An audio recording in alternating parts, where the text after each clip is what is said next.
آپ کو ایک دلچسپ کہانی سناتے ہیں جس کا نام ہے عقل مند پرندہ۔ ایک دفعہ کا ذکر ہے کہ کسی گاؤں میں ایک شکاری رہتا تھا اور وہ روز شکار کر کے اپنے اور اپنے بچوں کا پیٹ پالتا۔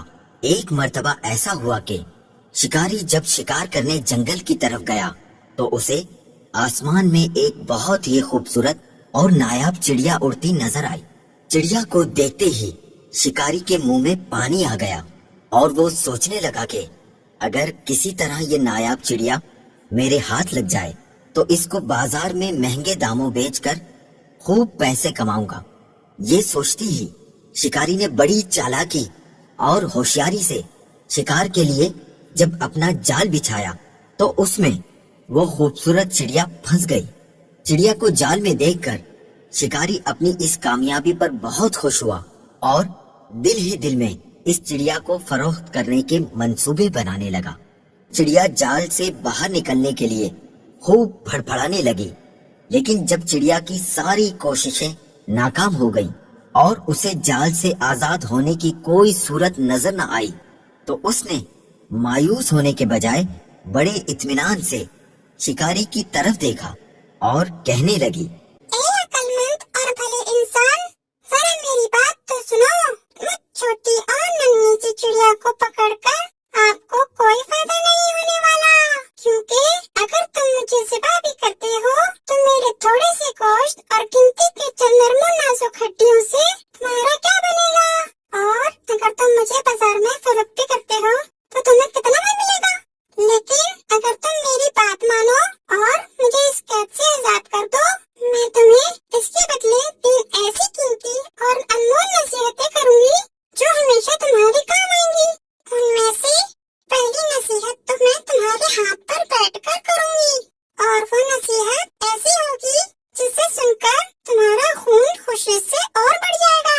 اور دوسری نصیحت دیوار پر بیٹھ کے کروں گی جو بہت ہی اعلیٰ اور کارآمد ہوگی۔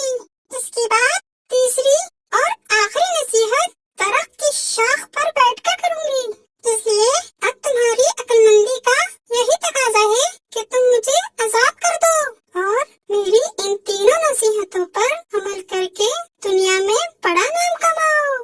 شکاری نے چڑیا کی یہ پیشکش سن کر تھوڑی دیر سوچنے اور غور کرنے کے بعد اس کی بات مانتے ہوئے جال کی رسی کھول دی۔ رسی کھلتے ہی چڑیا اڑ کر شکاری کے ہاتھ پر آ بیٹھی۔ پہلی نصیحت کرتے ہوئے کہنے لگی، کسی بھی ناممکن بات پر کبھی یقین نہ کرنا، چاہے کوئی بھی کہے۔ یہ کہہ کر چڑیا اپنے وعدے کے مطابق پھر سے اڑی اور دیوار پر جا بیٹھی۔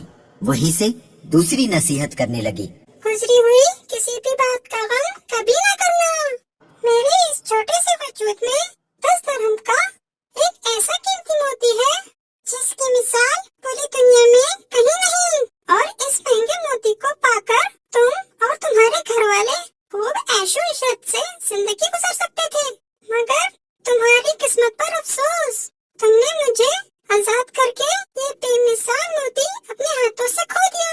اتنا سننا ہی تھا کہ شکاری زور زور سے اس طرح رونے اور چلانے لگا جیسے اس کا کوئی اپنا قریبی رشتہ دار مر گیا ہو۔ روتے روتے بار بار ٹھنڈی آہیں بھرتا اور کہتا، ہائے ہائے، میں تو لٹ گیا، برباد ہو گیا۔ ارے مجھ بے وقوف نے یہ کیا کر دیا، ہاتھ آئے خزانے کو کھو دیا، ایسی نادر چڑیا کو کیوں آزاد کر دیا۔ شکاری جب خوب رو دھو چکا تب چڑیا نے اسے مخاطب کرتے ہوئے کہا، ارے بے وقوف اور احمق شکاری، میں نے پہلے ہی تمہیں نصیحتیں کر دی تھی کہ گزری ہوئی بات کا غم نہ کرنا۔ جب یہ بات ہو ہی گئی تھی تو افسوس سے ہاتھ ملنا کس کام کا؟ اور ہاں، یہ نادان شکاری، تم نے میری پہلی نصیحت بھی تو غور سے نہیں سنی۔ میں نے کہا تھا نا کہ کسی بھی ناممکن بات کا ہرگز یقین نہیں کرنا چاہیے، ہوا وہ کیسی ہی کیوں نہ ہو۔ اب ذرا عقل سے کام لو اور دیکھو تو صحیح، مجھ ننھی سی جان کا پورا وجود 3 درہم سے زیادہ کا نہیں ہے، تو پھر 10 درہم کا موتی میرے چھوٹے سے وجود میں کیسے آ سکتا ہے؟ بے شک کہتی تو تم ٹھیک ہی ہو، اے ننھی منی سی چڑیا، وہ تیسری نصیحت تو بتاتی جاؤ۔ ارے بھائی، تم بھی